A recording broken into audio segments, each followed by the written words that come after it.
Bonjour! Aujourd'hui, je vais aborder un sujet qui vous intéresse forcément si vous faites des vidéos, la réalisation d'une interview.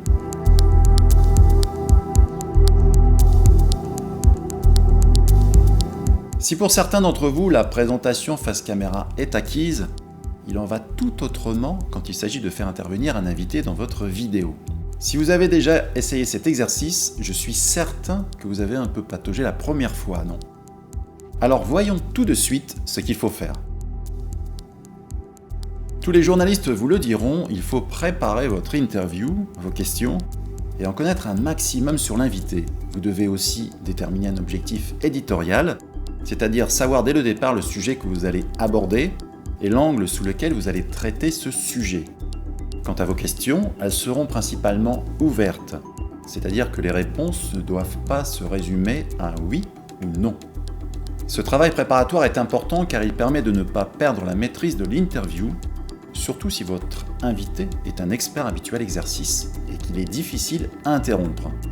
Personnellement, je trouve que transmettre une liste des questions avant l'interview, avec pourquoi pas un retour de l'invité sur ses réponses dans les grandes lignes, permet de mieux maîtriser le résultat lors du tournage. Ce sera aussi plus simple à monter si vous réalisez cette étape. En plus, cet échange est un excellent moyen pour entretenir de bons rapports avec l'invité et obtenir au final un contenu de qualité. La durée finale de l'interview est une donnée importante, alors vraiment lors du tournage, faites attention à ne pas vous retrouver avec des réponses trop longues. Sachez que c'est souvent le cas si l'invité n'est pas habitué aux interviews. Vous pouvez très bien lui demander de faire d'abord une réponse courte et ensuite une réponse plus exhaustive. Cette technique vous laissera ainsi plus de flexibilité selon la destination finale de votre interview. Laissez bien sûr la place à la spontanéité lors du tournage.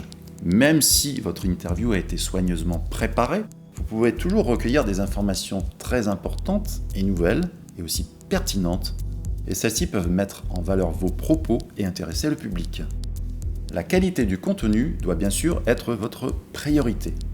N'oubliez pas les plans de coupe, ils vous permettront de monter plus facilement l'interview. Ce sont des images sur l'invité en situation de travail, à son bureau, sur son regard, ses mains, etc., etc. En ce qui vous concerne, arrivez à l'heure et commencez par décontracter l'ambiance.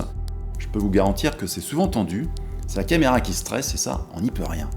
Alors si votre invité n'est pas un pro des interviews, commencez par une petite conversation anodine pour justement détendre l'atmosphère, puis enchaîner avec un dernier briefing sur le contenu et sur les aspects techniques. Précisez aussi à votre invité de reprendre vos questions dans ses réponses, cela permet de ne pas garder vos questions au montage et de diminuer la durée finale de l'interview. C'est une technique souvent utilisée en reportage télé. Et au cas où votre question ne serait pas exploitable pour un problème de son ou d'image, vous pourrez tout de même lancer la réponse sans être obligé de réenregistrer la question en voix off ou insérer un titrage à l'écran.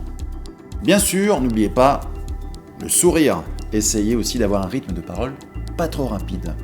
Évitez également d'acquiescer trop souvent avec des « ok »,« d'accord », car ça perturbe l'écoute et cela complique le montage pour le son. Faites plutôt des petits mouvements avec la tête. Et regardez votre invité et non votre bloc-notes. Pensez à lui car ce n'est pas vraiment facile de parler dans le vide face à une personne qui est plus concernée par ses propres questions que par les réponses. Pour la lumière, un matériel de base est parfois indispensable pour éclairer les personnes à l'image. Amenez toujours votre petit kit 3 projecteurs LED ou softbox, s'il n'est pas possible d'exploiter la lumière naturelle ou l'éclairage qui est sur place. Pour le son, utilisez donc un micro pour chaque personne ou alors repositionnez les micros pour que tout soit audible.